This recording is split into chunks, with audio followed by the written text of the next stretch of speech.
नमस्कार दोस्तों, स्वागत है आप सब लोगों का आज के इस वीडियो लेक्चर में।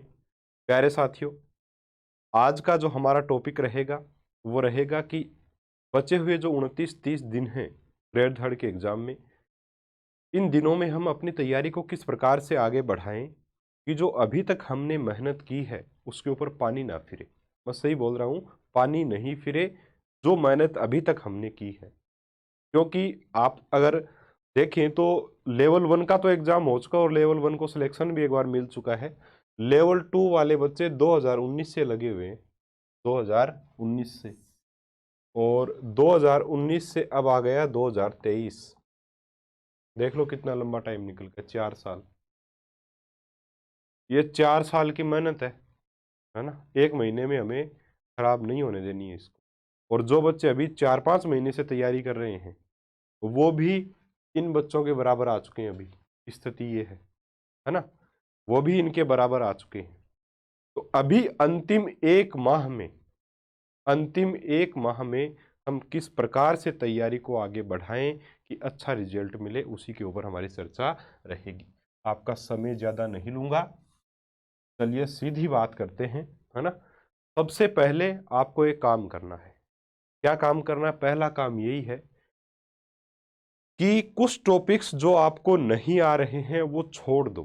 चाहे वो जीके का पार्ट हो, चाहे साइंस का, चाहे मैथ्स का, और चाहे आपका साइको का हो, चाहे किसी का भी हो। कोई टॉपिक आपको समझ नहीं आ रहा है, साइंस में बच्चे मेरे को मैसेज करते हैं कि सर उत्तक वाला टॉपिक समझ में नहीं आया। नहीं समझ में आया तो छोड़ दो, कोई ज़रूरी थोड़ी है। साइंस के 30 प्रश्न आएंगे, उसमें एक प्रश्न आएगा उत्तक का, आएगा तो, है ना? एक प्रश्न आएगा तो एक प्रश्न के लिए अपने दिमाग को खराब करने की कतई आवश्यकता नहीं है, छोड़ दो उसको। कुछ बच्चे बोलते हैं सर राज व्यवस्था छोड़ दे, छोड़ दो, कहाँ दिक्कत है? अगर राज व्यवस्था आपसे नहीं हो रही है तो छोड़ दो। अभी तक आपने अगर राज व्यवस्था को देखा तक नहीं है तो अभी इस 1 महीने में हाथ नहीं लगाना उसको, टेंशन मत लो उसकी। और बहुत सारे टॉपिक्स है वो पढ़ लो, कोई जरूरी थोड़ी उसको पढ़ना। यानी कि ये डिसाइड करना जरूरी है, और ये डिसाइड खुद को करना पड़ेगा आपको। और अभी तक जो बच्चा अच्छे से मेहनत कर रहा है उसने कर भी लिया होगा। यानी कि अगर आप मैं कहूं तो 90% सिलेबस भी अगर आप अपना फिक्स कर लेते हो कि मुझे ये 90% मैटर पढ़ना है और ये 10% मैटर छोड़ना है, अगर ये डिसाइड है आपका, तो यकीन मानिए बहुत अच्छे से हम इस 1 महीने में रिवीजन कर सकते हैं। 100% आपने मैटर पढ़ा है, अच्छी बात है, कोई दिक्कत नहीं है। करना क्या है? पहले तो सेलेक्ट कर लेना है अपने टॉपिक्स को। कर लिया सेलेक्ट, क्या करना है कि ये मेरे को छोड़ना है, बाकी बचा हुआ पढ़ना है। अब क्या काम करना है? बचे हुए 30 दिन में आपको 2 बार रिवीजन करना है। 2 बार रिवीजन, ठीक है? 2 बार रिवीजन करना है। इस 90% या 100% कोर्स का 2 बार आपको रिवीजन करना ही करना है। 2 बार क्यों? 2 बार इसलिए क्योंकि जो टॉपिक आज आप पढ़ोगे, अगर एग्जाम से पहले उसको दोबारा आपने नहीं पढ़ा ना, एग्जाम से जैसे अपन 10-15 दिन पहले जो चीज़ पढ़ते हैं वो हमें याद रह जाती है। लगभग 7 या 10, 8-10 दिन, है ना? 8-10 दिन पहले की पढ़ी हुई चीज़ें हमें लगभग याद रह जाती हैं। ऑप्शन जब सामने आते हैं तब उनको हम हल कर देते हैं, लेकिन 1 महीने पहले पढ़ी हुई चीज़ याद नहीं रहेगी साथियों, दिक्कत करेगी वो। ठीक है, इसलिए 2 बार रिवीजन करना पड़ेगा। कैसे करोगे बताऊंगा मैं आपको, ठीक है? तो 2 बार रिवीजन मस्ट है। अब इसमें पहला जो रिवीजन है पहला जो रिवीजन है पहला रिवीजन इसमें आपको करना है 20 दिन में। 20 दिन में, अब जो बचे हुए 20 दिन हैं, पहला रिवीजन जबरदस्त तरीके से उसका कर दीजिए। करना ही पड़ेगा। आप अब ये होगा कैसे? आपके पास दिन में होते हैं 24 घंटे, ठीक है? मैं ये नहीं कहता 24 घंटे पढ़ाई के लगे रहो, पॉसिबल ही नहीं है। बोलने से क्या होता है? बोलने से कुछ नहीं होगा। 18 घंटे 20 घंटे पढ़ लो, ऐसा बोलने से नहीं होता भाई। बोलने से नहीं पढ़ा जाता, ठीक है? इस 24 घंटे में 6 से लेके 7 घंटे तो आपको देखो निकाल दो, सीधे सीधे आपको सोना ही सोना है, ठीक है? अपने स्वास्थ्य का ध्यान रखना है, भोजन अच्छा लेना है। रात को सोने से पहले भोजन कम खाया करो। शास्त्रों में भी हमारे लिखा हुआ है कि रात को सोने से पहले भोजन कम होना चाहिए, हल्का भोजन होना चाहिए, ताकि हम अच्छे से, यानी कि सोने से पहले अच्छे से आराम से हम पढ़ सकें लंबे टाइम तक। अब अच्छे से दबा के खाना खा लिया तो कहाँ पढ़ाई होगी, ये काम नहीं करना है। भोजन लिमिट में लेना है, रात को 6 से 7 घंटे सोना है। बाकी जो टाइम बच गया ना, उसमें हर एक बच्चे की अलग अलग स्थितियां हैं। कुछ महिलाएं हैं, है ना, कुछ बहुएं हैं, कुछ जैसे लड़के हैं, लड़कियां हैं, अलग अलग, हर एक की अलग अलग स्थिति है। कुछ बच्चे सुबह जल्दी उठते हैं, कुछ रात को लेट सोते हैं, है ना, कुछ सुबह लेट उठते हैं। ऐसा हर एक व्यक्ति का अलग सिस्टम है। तो 6 से 7 घंटे सोने के अलावा जितना भी टाइम है, उसमें जो काम आपको करने पड़ते हैं, कोशिश करो जल्दी से जल्दी उनको सिमटा के, है ना, जल्दी से जल्दी उनको सिमटा के अपने पढ़ाई पे आके बैठ जाओ। पॉसिबल यही करो कि ज़्यादा से ज़्यादा आप पढ़ाई को टाइम दे पाओ। अब कुछ बच्चे मेरे को मैसेज करते हैं कि भाई, मैंने एक बार वीडियो में बोल दिया था कि भाई मैं जब तैयारी करता था, मैं 2 दिन में एक बार नहाया करता था, या 3 दिन में, सच्चाई है ना, बोलने में कोई शर्म की बात नहीं है। और कहाँ दिक्कत है यार, सर्दी का टाइम चल रहा है, आप पूरे दिन बैठे बैठे पढ़ते हो। भाई जो पूरे दिन कोई काम और नहीं करना पड़ता, जिसको पूरे दिन जो बैठा बैठा पढ़ता है, उसको कहाँ जरूरत है यार 2 दिन में एक बार नहा लो, कहाँ दिक्कत हो रही है, 1 महीने की तो बात है ना। तो ये काम आपको करना है 20 दिन में, रिवीजन आपको एक रिवीजन करना ही करना है, ठीक है। दूसरी चीज, जो अंतिम 10 दिन है, दूसरा रिवीजन अंतिम 10 दिन में करना है। और ये जो रिवीजन होगा ना, ये रिवीजन 10 दिन वाला, ये आपके सिलेक्शन का आधार होगा। क्योंकि आपने जो अभी तक पढ़ा है, आप एक चीज भी नोट कर रहे होंगे कि आपने पढ़ा, बहुत टाइम लगा पढ़ने में सिलेबस को। दूसरा रिवीजन पढ़ने के बाद आपने दोबारा पढ़ा, थोड़ा कम टाइम लगा। दूसरा रिवीजन आपने किया तो बहुत कम टाइम लगेगा। और ये 10 दिन वाला जब रिवीजन करोगे तो 20 दिन की जगह 10 दिन लगेंगे, क्योंकि फिर आपको सिर्फ पढ़ना है, ऐसे पढ़ना है सीधा सीधा। और क्या चीजें पढ़नी है, जैसे गणित, मैं अब सब्जेक्ट के ऊपर भी आऊंगा, है ना। 20 दिन में एक रिवीजन, फिर दूसरा 10 दिन में एक रिवीजन आपको लगाना है। ये रिवीजन की बात हो गई। उसके अलावा आपको देखिए क्या करना है रिवीजन के अलावा अंतिम 10 दिन वाला रिवीजन, फिर से बोल रहा हूँ, आपके सिलेक्शन का आधार रहेगा साथियों, बहुत ज़रूरी रहेगा। ये करना ही करना है, क्योंकि एग्ज़ाम से 10 दिन पहले या 8-10 दिन पहले पढ़ी हुई जो चीज़ें हैं वो याद रह जाती हैं। आपको लगेगा ऐसा कि मैं भूल गया, लेकिन भूलते नहीं हम, है ना, लगता ज़रूर हमें, लेकिन एक्चुअल में हम भूले नहीं हैं। ये चीज़ याद रखिएगा, ठीक है। तो करना क्या है, 2 बार रिवीजन पहले अपने आप सिलेक्ट कर लो कि 90% पढ़ना है, 100% या 80% कितना पढ़ना है। जो पढ़ना है उसको बांट लो, 2 बार रिवीजन करना है। 20 दिन में एक रिवीजन पूरे सिलेबस का, 10 दिन में रिवीजन पूरे सिलेबस का, ठीक है। 2 रिवीजन आपको लगाने हैं, ठीक है साथियों। टाइम का मैंने बता दिया, 24 घंटे में 6 से 7 घंटे तो सोना ही सोना है। 6 से 7 घंटे तो आपको सोना ही सोना है। उसके अलावा जो टाइम बच गए, उसमें कोशिश करो ज़्यादा से ज़्यादा कि पढ़ाई को ही आप दो। इसके अलावा सब्जेक्ट वाइज भी थोड़ी सी बातें करेंगे। उससे पहले एक ये चीज़ भी बताना चाहूँगा कि पढ़ाई के अलावा सब बंद कर दो। पढ़ाई के अलावा सब बंद, कहने का मतलब क्या है, इसका मतलब ये है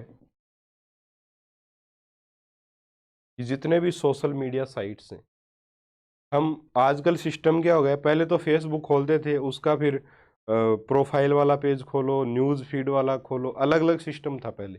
अभी क्या है, फेसबुक का पेज खुल गया, ऊपर ऐसे अंगुली से खिसकाते गए, पूरे दिन लगे रहते हैं ऐसे, है ना। बस एक बार फेसबुक को खोलिया तो लगातार चल रहे हैं बस। ये मतलब ही नहीं। यूट्यूब का भी सेम सिस्टम, ऐसे एक वीडियो काम का था, वो देख लिया पढ़ने का, है ना, उसके बाद में ऐसे और स्क्रॉल करते जा रहे हैं। एक मोटिवेशनल वीडियो इस सर का देख लिया, एक दूसरा आ गया वो भी देख लिया, तीसरा आ गया वो भी देख लिया, फिर नींद आने लग गई, सो गए, सुबह उठे, सारा मोटिवेशन गायब, पूरा रात का टाइम खराब हो गया, कोई मतलब नहीं निकला। ये काम नहीं करने। सोशल मीडिया से दूर हो जाओ। यूट्यूब पर वही चीज़ दिन में फिक्स कर लो अपना टाइम, कि भाई मुझे इतने टाइम, है ना, और पर्टिकुलर किसी भी टीचर की क्लास जिसकी आपको लेनी है उसकी देखनी है। उसके बाद मुझे मेरा जो फ़ोन है वो ऑफ कर देना है। पढ़ाई के अलावा सब बंद का मतलब यही है कि फालतू के घर के जो लफड़े हैं उनको छोड़ दो। अभी आप, आपके काम की चीज़ होगी वो अपने आप पता चल जाएगी आपको। आप बेवजह अपने घर के काम में या चीज़ों में अड़ंगा या टांग लगाना छोड़ दो, है ना। कई ये बच्चों की आदत होती है कि घर में कोई बात हो रही है तो वो जाके बैठ जाते हैं बीच में। अभी ये काम बिल्कुल नहीं करना आपको, पंचायती में भाग नहीं लेना है, पढ़ाई पे फोकस करना है, सिर्फ और सिर्फ पढ़ाई पे फोकस। क्योंकि अब ये 30 दिन जो बचे हैं ना, ये पूरी 4 साल की मेहनत है आपकी। पंचायती करके खराब मत कर देना इनको, इसलिए पढ़ लो ध्यान से, ठीक है। अब मैसेज करते हैं बच्चे, सर ये क्वेश्चन मेरे को नहीं आया, उस सीरीज में दे रखा था। अरे तो उस सीरीज को छोड़ो आप, कोई जरूरी है कि ग्रेजुएशन के लेवल का क्वेश्चन आपको आएगा, और ये क्वेश्चन नहीं आया तो क्या जरूरी है कि आपका सिलेक्शन नहीं होगा? ऐसा नहीं है। एक प्रश्न के चक्कर में अपना पूरा समय जो बर्बाद मत करो साथियों, है ना। जो आपको पढ़ाया है उसको अच्छे से पढ़ो। तो पढ़ाई के अलावा सब चीज़ें बंद कर दो, व्हाट्सअप वगैरह, टेलीग्राम वगैरह, है ना। आजकल फ्री नोट्स की पीडीएफ ले लो, वो ले लो, ये सब चीज़ें बहुत चलती हैं। सर पीडीएफ दे दो। अभी मैं जो टॉपिक वाइज प्रश्न बता रहा हूँ उसमें भी सर पीडीएफ दे दो। एक दो तो हर दिन ये सर पीडीएफ दे दो। क्या करेंगे यार पीडीएफ का आप, है ना? क्या करोगे आप पीडीएफ का, ये बताओ आप। पीडीएफ से क्या क्या मतलब है भाई? जो क्वेश्चन नहीं आ रहा है उसको नोट कर लो आप, उसके अलावा तो जो आ रहा है उसको क्या नोट करना है ना। तो पीडीएफ के चक्करों में मत पड़ो, अभी रिवीजन करो अपने नोट्स में से। पढ़ाई के अलावा सब बंद कर दो, फालतू की चीज़ों में ध्यान मत दो। सबसे बढ़िया तरीका है सेलेक्ट होने का, इससे बढ़िया और कोई भी तरीका नहीं हो सकता, ठीक है। अब हम थोड़ा सा सब्जेक्ट के ऊपर चलते हैं। सब्जेक्ट में जीके, जीके वाला जो पार्ट है उसमें फिक्स कर लो कि मेरे को ये टॉपिक तो देखिए छोड़ना ही छोड़ना है, बाकी ये पढ़ने हैं, तो फिक्स कर लो वो पढ़ो। क्योंकि जीके वाला पार्ट आपको स्ट्रॉन्ग बनाना पड़ेगा। और जीके में हिस्ट्री है सर, याद नहीं होती, याद किसी को नहीं करनी है और होती भी नहीं है किसी से। रिवीजन उसका जितना ज्यादा बार होगा उतने ही डाउट्स उसके अपने आप निकल जाएंगे। जब ऑप्शन, अभी देखिए एक बार आप हिस्ट्री को पढ़ोगे तो 20 में से आपसे प्रश्न हो पाएंगे 7 या 8। दो बार उसी को मैटर को पढ़ लोगे तो उन्हीं 20% को अगर आप, मतलब अलग 20% को उस टॉपिक की अगर आप करके देखोगे तो आप 12-13 प्रश्न आराम से कर दोगे। एक बार रिवीजन पुनः लगा लोगे तो आपको फिर ये डाउट हो कि 2 ऑप्शन है, इनमें डाउट है मुझे, एक और रिवीजन होगा तो वो जो डाउट होता है ना 2 ऑप्शन वाला, वो गायब हो जाएगा आपका। आराम से आप एक ऑप्शन को चुन लोगे, और ये तभी होगा जब रिवीजन करोगे। तो 20 दिन वाला, 10 दिन वाला जीके में बहुत काम करेगा, याद रखिएगा। अब बात करूंगा मैं सीधे साइंस की। करंट के लिए भी पूछते हैं मुझे बच्चे, करंट के लिए सर कितने दिन पहले का करंट पढ़ें? देखिए आजकल पैटर्न ऐसा है एग्जाम का कि साल भर पहले का भी पूछ लेते हैं। हिसाब ये होता है कि 6 महीने तक का पढ़ना चाहिए, लेकिन पूछ लेते हैं साल भर पहले का ही।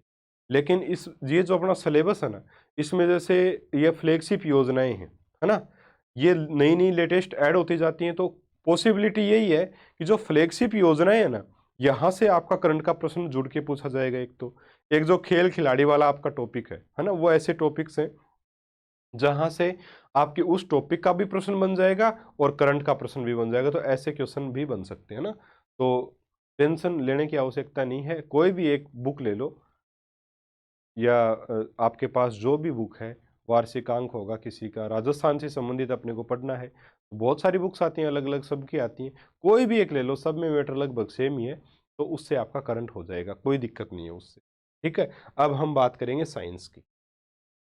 साइंस में देखिए बेटा क्या करना है आपको।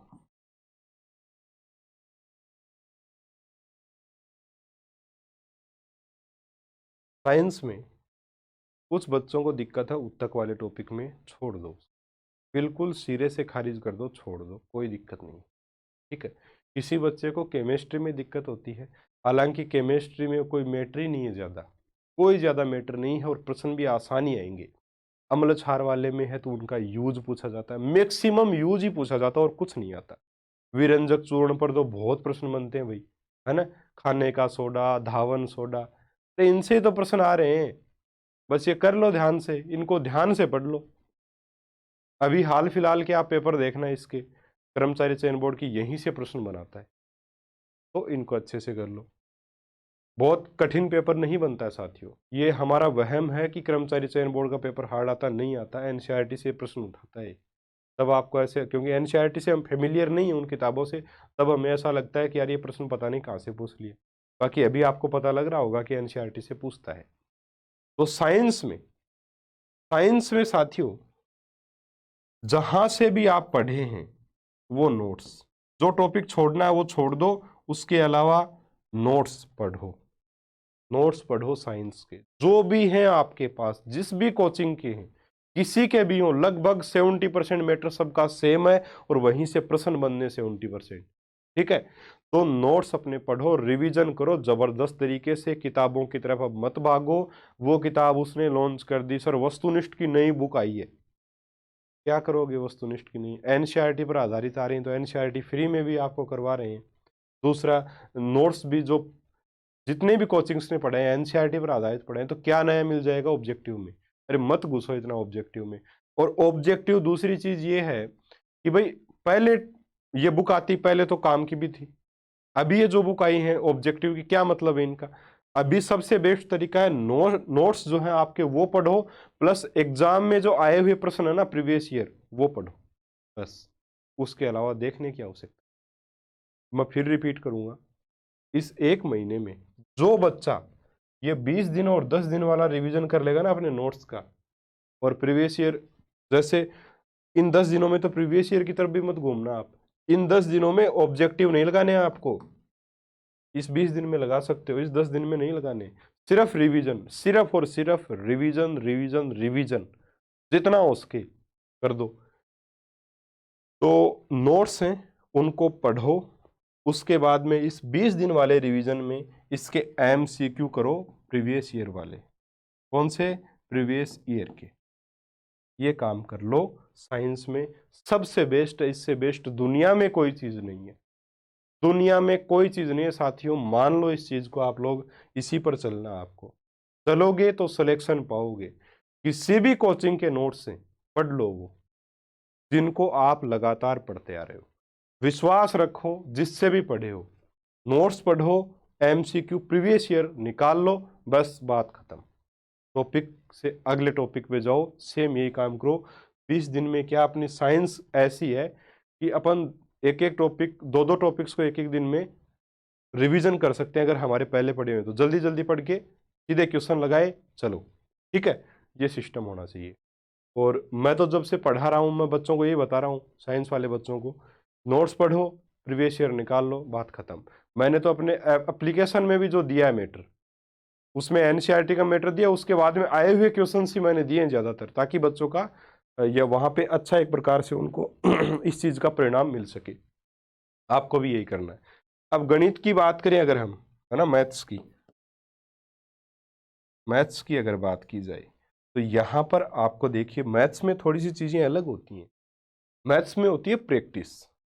अब मैथ्स में 20 दिन और 10 दिन का रिवीजन कैसे काम में लेना है ये सुन लो। इस 20 दिन वाले में तो क्या करना है कि मैथ्स के जितने आप क्वेश्चन, अभी तक सारे टॉपिक्स आपके क्लियर हो चुके होंगे मैथ्स के, है ना, तो मैथ्स के जितने भी टॉपिक्स हैं, जो प्रश्न आपको उनमें नहीं आई, ठीक है, उनको तो करना ही करना है। उसके अलावा जो प्रश्न आपसे आराम से हो रहे हैं, उनमें भी बीच बीच में से कुछ प्रश्न उठा के करके देख लो कि कहीं मतलब भूल तो नहीं गया हूं, है ना, ऐसे अपने आप को चेक कर लो। इस 20 दिन के रिवीजन में आराम से हो जाएगा। 10 दिन में लास्ट में क्या करना है, 10 दिन में कुछ इंपॉर्टेंट जो फॉर्मूले हैं क्षेत्रमिति वाले टॉपिक में, है ना, प्रायिकता वगैरह में थोड़ी वो चीजें हैं वो देख लो। इसके अलावा जो प्रश्न नहीं आ रहा आपको वो देख लो, वो टाइप देख लो, जो टाइप आपको नहीं आ रही है, बस इतना बहुत है, सीधा एग्जाम देने जाओ, बहुत बढ़िया रहेगा। मैथमेटिक्स में यही है, क्योंकि प्रैक्टिस आपकी पहले से चली आ रही है, उसको कंटिन्यू आपको करना पड़ेगा।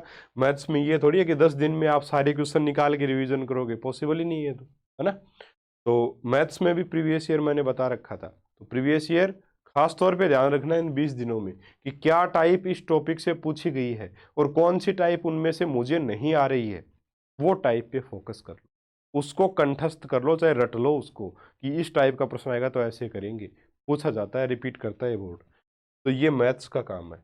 ठीक है, 20 दिन और 10 दिन का रिवीजन, प्यारे साथियों, यही है सिलेक्शन का आधार, यही है सिलेक्शन का तरीका। बाकी देखो, मैं ये भी बोल दूं कि बहुत सारे वीडियो आएंगे, है ना, सभी रणनीति अपनी तरफ से बेस्ट ही बताते हैं, लेकिन मोटा मोटा जो सबका ये निकल के आएगा कि भाई ये एग्जाम इस बार है नेगेटिव यहाँ पे मार्किंग रहेगी, तुक्के हमें लगाने नहीं है, जो प्रश्न आएगा वही हमें करना है। तो इस प्रकार के एग्जाम में हम 10 से 15% कंटेंट छोड़ भी सकते हैं जो हमें समझ नहीं आता या आता नहीं है, या हमारे पास उसको पढ़ने के लिए टाइम नहीं है। तो प्यारे बच्चों, उसको आप छोड़ सकते हो, ठीक है, उसको आप छोड़ सकते हो निश्चित तौर पर। 300 नंबर का प्रश्न है, यानी कि 150 क्वेश्चन आएंगे। 150 क्वेश्चन मतलब 10% मतलब 15 क्वेश्चन, यानी 30 नंबर का मैटर छोड़ा जा सकता है। 15 क्वेश्चनों का मैटर छोड़ा जा सकता है, कोई बड़ी बात नहीं है। लेकिन जो बचा हुआ उसको इतने अच्छे से तैयार करो कि उसमें कोई दिक्कत आपको नहीं आए, परेशानी नहीं आए, वही आपको सिलेक्शन दिलवा के चले जाएंगे। बाकी पेपर का लेवल पर डिपेंड करेगा, मेरिट क्या रहेगी। बच्चे पूछते सर कट ऑफ कितनी जाएगी, अभी से क्या बता दे कट ऑफ का? पेपर होने के बाद में सही से नहीं बता सकता आदमी कट ऑफ क्या जाएगी, तो पहले कहाँ से बता दे, बताओ, है ना? ये कोई पूछने वाली बातें थोड़ी होती है। आप पूछ लेते हो सर कट ऑफ कितनी जाएगी, है? ये पता नहीं कहाँ से ऐसे थोड़ी पूछते हैं, कोई पता थोड़ी इन चीज़ों का।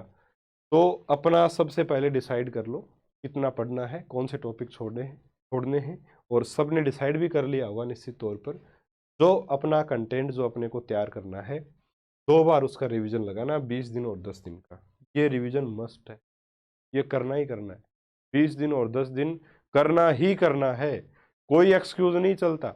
आपके दिमाग में हो रहा होगा कि मेरे पास तो इतना टाइम है, कहाँ से करूंगा मैं, ये कहाँ से करूंगी, मेरे को तो ये करना पड़ता है, मेरे को तो वो करना पड़ता है। कुछ भी करना पड़े, 24 घंटे हैं, 24 घंटे में 6 से 8 घंटे मान लो सोने के, बाकी जो बच गए 16 घंटे, उन 16 घंटों का मैक्सिमम यूज आप कैसे कर सकते हो? उस 16 घंटे में कोई बच्चा 10 घंटे ही निकाल सकता है भाई, सीधी सी बात है। हो सकता है वो जॉब करता हो या कोई गृहिणी हो ऐसी जो 10 घंटे ही दे सकती है 16 में से। तो 10 घंटे भी जो आप दे रहे हो ना, उसको प्रॉपर तरीके से दो। उस 10 घंटे में कैसे आपको वो करना है, इसके लिए चाहे 1 घंटा ले लो आप, लेकिन सेट कर लो अपना काम। 20 दिन में रिवीजन चाहिए तो चाहिए, करना ही है। उसके बाद में 10 दिन का रिवीजन होगा ही होगा। 20 दिन में ये कर लोगे, ये हो जाएगा आराम से। 20 दिन वाले में जोर आएगा भाई, 10 दिन वाला आराम से हो जाएगा बाद में, ठीक है। तो इससे फायदा क्या होगा सर? फायदा ये होगा जब एग्जाम देने जाओगे ना आप, तो आप अपने ऊपर विश्वास कर पाओगे कि हाँ, मैंने 1 महीने में 2 बार रिवीजन कर लिया है, और अब कुछ भी पूछ ले अगला, मैं आंसर कर दूंगा। तो यकीन मानना कि जो टॉपिक आपका कमजोर है वहां से भी जब प्रश्न बनेगा तो पॉजिटिविटी इतनी ज्यादा होगी आपकी, आप आराम से प्रश्न को सही कर दोगे, है ना? और आराम से उसको, मतलब अपने आप को शांत रख के एग्जाम में उसको, पेपर को आप आराम से कर सकते हैं। और रिवीजन नहीं किया ना अगर, ऐसे ही अस्त व्यस्त चलते रहेगी, ये पढ़ लिया आज, वो टॉपिक पढ़ लिया, वो पढ़ लिया, कुछ नहीं होना। चाहे आप 4 साल या 40 साल पढ़ लो, चाहे, कोई मतलब नहीं निकलेगा। सच्चाई यही है, ठीक है। दूसरी चीज साथियों, मैं आपको बताना चाहूँ, जब मैंने एग्जाम दिया था 2018 में रीट वाला, उसमें उस टाइम 2 एग्जाम नहीं थे, नेगेटिव मार्किंग भी नहीं थी, तो जाहिर सी बात है, ये मैं मानता हूँ प्रेशर कम था। लेकिन प्रेशर जो बच्चा तैयारी करता है उसके ऊपर पूरा ही रहता है हमेशा, कि नौकरी नहीं लगेंगे तो यार क्या होगा, 1000 तरीके की टेंशन, सभी को पता है, ठीक है। तो 2 दिन, अंतिम 2 दिन में मैंने पूरे सिलेबस का रिवीजन कर दिया था। पूरी साइकोलॉजी, पूरी हिंदी, पूरी संस्कृत, पूरी आपकी गणित, और पूरी विज्ञान, सारा मैटर समेट दिया था 2 दिन में। लास्ट के 30 दिन में मेरा 3 बार रिवीजन हुआ था, 20 दिन, 10 दिन, 20 दिन और 8 दिन, और लास्ट के 2 दिन। ये रिवीजन का मेरा सिस्टम रहा था। और साथियों बहुत अच्छे अंक आए, 128 अंक आए थे उस टाइम। पेपर 2018 का 2016 से अच्छा था, 2011-12 से तो अच्छा था ही, बहुत अच्छा पेपर था। ऐसे पेपर भी कोई लल्लू पंजू पेपर नहीं था, अच्छा पेपर था। तो पेपर चाहे कैसा भी है, ये रिवीजन हो जाएगा ना लास्ट वाला, तो जो हमारे अंदर डाउट वाली चीज़ें आती है ना कि यार ये इसका क्या आंसर होगा, है ना, क्या आंसर होगा, वो चीज़ें नहीं रहेंगी। इसीलिए रिवीजन काम करता है। और देखिए, मोटिवेशन के वीडियोस में बहुत ज़्यादा मत जाइएगा, अभी भी बोल रहा हूँ। सोशल मीडिया का यूज़ लिमिटेड कर दो, लिमिटेड कर दो तो फायदे में रहोगे। नहीं तो साथियों बहुत पछताना पड़ेगा। देखिए फिर पछतावे के अलावा कुछ नहीं रहेगा। और जो बच्चा अभी से, कुछ बच्चे तो अभी से बहाने ढूंढने लग गए हैं कि सर मेरा तो ये तैयार ही नहीं है, मेरा तो नहीं हो पाएगा। अभी से ढूंढ रहे हैं बहाने। अरे एग्जाम दिया नहीं, पेपर आया नहीं, उससे पहले ही मेरा तो नहीं होगा। फिर क्यों क्यों 4 साल से मेहनत कर रहे हो भैया आप? नहीं होगा तो फिर क्यों कर रहे हो मेहनत? परेशान भी क्यों? ठीक है, नंबर आना नहीं आना एक अलग बात है, लेकिन एग्जाम देने से पहले ये दिमाग में आ जाना कि मेरा तो नहीं होगा, तो फिर तो कोई मतलब ही नहीं निकला। आपकी तैयारी का क्या मतलब निकला भाई? है तो ऐसा दिमाग में नहीं लेके आना है। आपको लगे अभी, जैसे अभी वो प्री ग्रेड के एग्जाम हुए थे अपने टिक्कर वाली कोचिंग के, सभी को पता है। अब बच्चों के नंबर उसमें आए नहीं, इस बार नंबर नहीं आए तो सभी बच्चे बोल रहे हैं सर पेपर अच्छा नहीं था और हमारी तो तैयारी बिल्कुल खराब है। सर मेरे तो 160 नंबर बने, सर मेरे तो 110 ही नंबर बने। तो क्या उसी पेपर में से उठा के प्रश्न देंगे या उन्हीं से पेपर बनवाएंगे? ये बता दो आप। ये कहाँ टेंशन ले रहे हो? कोई जरूरी है क्या वही प्रश्न आएंगे या उनके कंटेंट से ही प्रश्न आएंगे या वैसे ही प्रश्न आएंगे? उन्होंने तो सारे ऐसे के ऐसे उठा के डाल दिए हैं। ऐसे प्रश्न साथियों सभी नहीं बनेंगे। पेपर जो है वो मध्यम हमेशा रखा जाता है, उसमें हर एक बच्चे को देखा जाता है कि सरल प्रश्न भी हों, मध्यम भी हों, कठिन भी हों। इस तरीके से प्रश्नों को डिसाइड किया जाता है। ठीक है, ऐसे ही प्रश्न बनेंगे। 20 दिन और 10 दिन रिवीजन का पैटर्न अपना लो तो सिलेक्शन तय है। नहीं अपनाओगे तो आपके पास कोई बेटर आइडिया है तो आप वो अप्लाई कर सकते हो। बाकी मेरे हिसाब से बेस्ट चीज़ है। दूसरा, एक पेपर के लिए सर अभी एग्जाम दें क्या? है ना, अभी सर पेपर दें क्या? अरे क्यों देना है अभी पेपर? अभी रिवीजन करो। मैं तो ये बोलूंगा अभी रिवीजन करो। प्री ग्रेड के हमारे एग्जाम बच्चों ने 2000 के आसपास बच्चों ने ज्वाइन कर रखी है वो सीरीज, तो दे भी रहे हैं उसमें बच्चे एग्जाम। और उनका क्या है कि हर 7-8 दिन में एक पेपर होता है, तो वो कोई आपको परेशानी नहीं करेगा। बाकी मैं तो ये बोलूँगा कि टॉपिक वाइज हो चाहे आपके ये हम कंप्लीट सिलेबस की बात करें, साइंस के पेपर हैं, हिस्ट्री के हैं, जीके के हैं, पूरे कंप्लीट सिलेबस के, मैथ्स के हैं, अभी मत करो। अभी सिर्फ रिवीजन करो। रिवीजन और आए हुए प्रश्न लगा लो, बहुत बढ़िया काम रहेगा। बात कर लूँ थोड़ी सी साइकोलॉजी की। साइकोलॉजी के देखिए 10 प्रश्न आने हैं, 20 नंबर की आएगी। और ये आपके लिए मान लीजिए गिफ्ट है एक प्रकार से, क्योंकि रीट में जो साइकोलॉजी थी उतनी साइकोलॉजी भी नहीं दी है, उससे भी कम दी है। तो बहुत अच्छा बेनिफिट आपको मिल सकता है। जो नोट्स आपके रीट में थे वही पढ़ लो, वही पढ़ लो, same to same as it is. कुछ भी नया पढ़ने की जरूरत नहीं, कुछ भी नया पढ़ने की जरूरत नहीं। और साइकोलॉजी का बेस्ट तरीका क्या है? कौन से प्रश्न करें सर, कहाँ से करें, किस टीचर के प्रश्न सबसे बेस्ट आते हैं? तो बात यह है कि प्रीवियस ईयर क्वेश्चन है ना साइकोलॉजी में, वही है सबसे बेस्ट। वो कर लो, वही सबसे बेस्ट है। टीचिंग मेथड की बात करें तो टीचिंग मेथड देखिए मैंने आपको करवा दिए वैसे तो। बाकी टीचिंग मेथड भी कोई बहुत ज़्यादा खतरनाक ऐसे कोई चीज़ नहीं है। प्रीवियस ईयर प्रश्न उसके भी लगा लो, उसमें भी आपका बेड़ा पार हो जाएगा, कोई दिक्कत उसमें। सूचना प्रौद्योगिकी के लिए आपके पास कोई भी बुक होगी उसको अच्छे से पढ़ लो, कहीं कोई दिक्कत नहीं आएगी। और ये मेरा तो कहना यही है भाई, ये जो रिवीजन वाला जो मैंने बताया है ना, इसके ऊपर फोकस कर लेना आप। इसके ऊपर फोकस नहीं करोगे, इधर उधर भटक जाओगे तो देखिए फिर मतलब नहीं निकलता। इतनी सालों की मेहनत, उसके ऊपर पानी फिरना, और फिर हम दोष किसको देंगे? दूसरों को। यार मैं तो उस कोचिंग से पढ़ा था, मेरा तो नहीं हुआ, ये दोष देंगे। ठीक है, इसलिए ऐसी नौबत ना आए। मैं जानता हूँ बहुत से बच्चे, देखिए जब एग्ज़ाम पास आता है बड़ी समस्याएं भी आती हैं, टेंशन होती है, बहुत टेंशन होती है कि यार सिलेक्शन नहीं होगा तो क्या होगा। लेकिन ऐसा दिमाग में मत देखिए, सिलेक्शन 100% होगा। ये तरीका अपना लो। और मैं जानता हूँ इस वीडियो को देखने के बाद बहुत ही कम बच्चे इस तरीके को अपनाएंगे, लेकिन जो अपनाएगा उसको रिजल्ट भी उसका मिलेगा, ये गारंटी है मेरी। ठीक है, किसी भी प्रकार की समस्या हो और कोई आपकी प्रॉब्लम हो, कमेंट बॉक्स में डालना। अपन नेक्स्ट वीडियो जब भी बनाएंगे उसमें बात कर लेंगे। ठीक है। सबसे पहले अपने स्वास्थ्य का ध्यान रखें, खाना लिमिटेड खाएं। लिमिटेड का मतलब है सुबह का नाश्ता अच्छा नाश्ता कीजिए, दोपहर का खाना ठीक ठाक खाना है आपको, रात को हल्का भोजन, 3 रोटी की भूख है 1.5 या 2 रोटी खाओ, उससे ज़्यादा मत खाओ, ठीक है। पढ़ाई करने लग, ये तरीका अपना लो तो अच्छा रहेगा, बढ़िया रिजल्ट मिलेंगे, सब कुछ अच्छा रहेगा, स्वास्थ्य बढ़िया रहेगा तो पढ़ाई भी अच्छी चलेगी, ठीक है। और बाकी आप सब लोग समझदार हैं, ठीक है। तो मिलेंगे हम अगले वीडियो में एक और नए टॉपिक के महत्वपूर्ण प्रश्नों के साथ। तब तक के लिए नमस्कार, जय हिंद, जय भारत।